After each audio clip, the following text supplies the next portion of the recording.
مشت نعم في الشباك بداية سريعة للمنتخب المغربي. لاحظ الكرة وسعود الأطلس يبدأون ويسجلون الهدف الأول عن طريق اللاعب يوسف النصيري الذي يسجل. اللاعب يحيى الحاضر الآن في الكرة هذه خطيرة داخل منطقة الجزاء، لكن حكم الدفاع فأنس تواجد الآن، لكن لدينا كرة في الطرف الأيسر للمنتخب جورجيا. الكرة الآن قدام اسماء ايضا خبره تتكلم عن لاعبين كبار. لاحظ الكره ومحاوله المرور، لكن الكره بعد ذلك مضت الماضيه، لكن موجود في الامام. وايضا اللاعب دافيد هذه خطيره في محاوله تسديده، لكن الكره تلقى اشرف حكيمي هذه خطيره. هل من عرضيه في محاوله لا زالت مستمره، هل من راسيه، لكن الكره السيد وليد الركراكي اكيد العربيه المتواجده. لاحظ الكره هذه خطيره في محاوله. الله الله الله على المحاوله المطالبه. ولبنان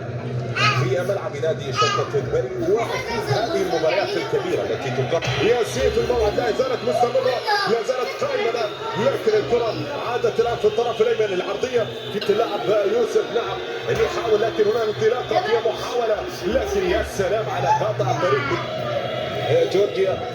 نقله في الطرف الايسر، عادت الكره يعود هي محاوله الان لمنتخب جورجيا، تسديده، لكن ياسين في الموعد. والسعاده للمغاربه المنتخب وايضا بمدربهم الجديد واكيد مستبشرين.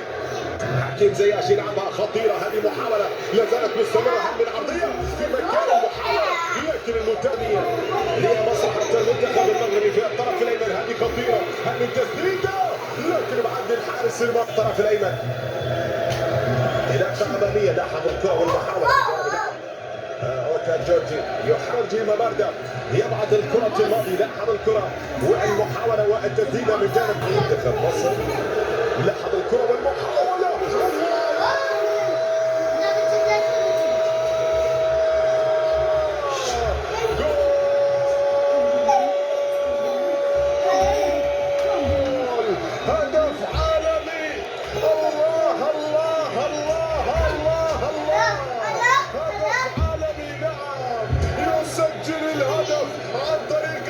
حكيم زياش، يا سلام يا سلام، هذه